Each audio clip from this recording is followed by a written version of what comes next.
Have you ever been asked, "Tell me about yourself," and suddenly your mind just goes blank? Yeah, you are definitely not alone. In this explainer, we're going to crack the code on self-introductions.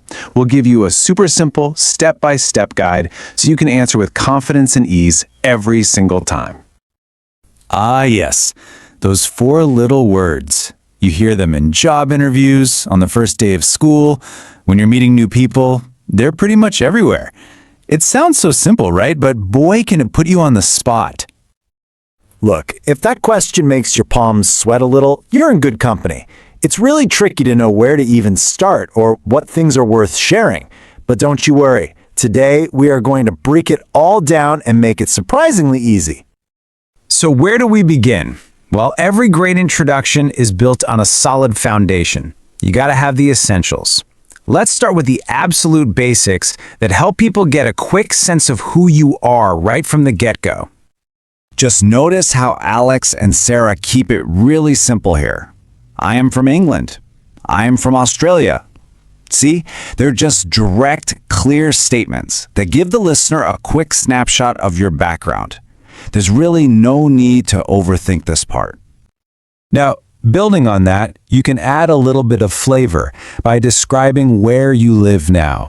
Alex says his small town is quiet and peaceful, while Sarah says her big city is busy. Just that one extra detail, it paints a much clearer picture for whoever you're talking to. Okay, next up is a big one. What do you do? This could be your job or maybe what you're studying. Alex, who's a computer teacher, adds that nice personal touch with "I love my job." Sarah, a student, keeps it short and sweet. And you know what? Both are fantastic examples. Okay, so once you've covered those basics, you can kind of invite people into your personal world a little bit. This is where you start making a real human connection, and honestly, a fantastic way to do that is by mentioning family and pets. Talking about your family, even just briefly, can be a great way to connect. You can see Alex mentions his sister, Anna, and Sarah shares that she has 2 brothers.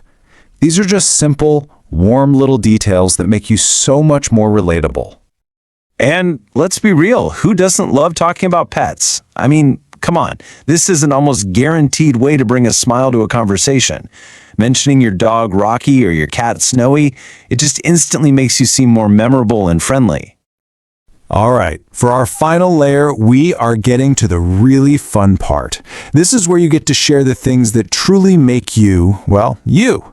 Your hobbies, your favorite things, these are the details that give your introduction some real personality. You know, sharing your interests is just a fantastic way to spark a conversation. A quick mention of your favorite food or color or your hobbies can create an instant connection.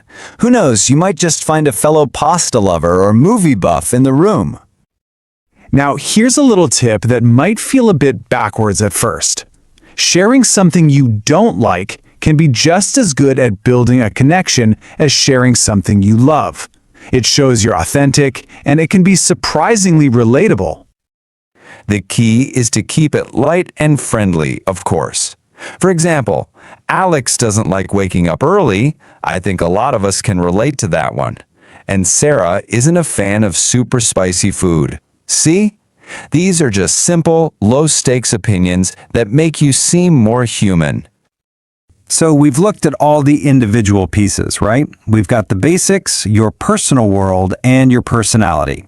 Now, let's put them all together into a powerful and super easy to remember framework for success. Think of this as your personal introduction toolkit. You got all these great topics to choose from, so you can pick and choose depending on the situation. Meeting a potential boss? Maybe focus on your job or your studies. Making a new friend? Hey, share a fun hobby or your favorite movie. Okay, so let's wrap this up into a simple 4-step guide. 1.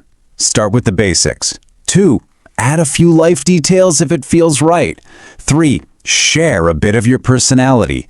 And 4, and this is the most important one, deliver it all with confidence. When it comes to actually saying it out loud, just remember this golden rule. Keep it simple and be confident. You don't need to give some long, complicated speech. A few clear, simple sentences delivered with a smile will always make a better impression. And please, don't forget the power of just being friendly. Your introduction is way more than just a list of facts about you. It's an invitation for someone to connect. A warm, approachable attitude, that is your secret weapon for making a great first impression. So, the next time someone asks you to introduce yourself, you're going to be ready. You've got the tools, you've got the framework, and now you have the confidence to really shine. So go out there and tell your story. How are you going to introduce yourself?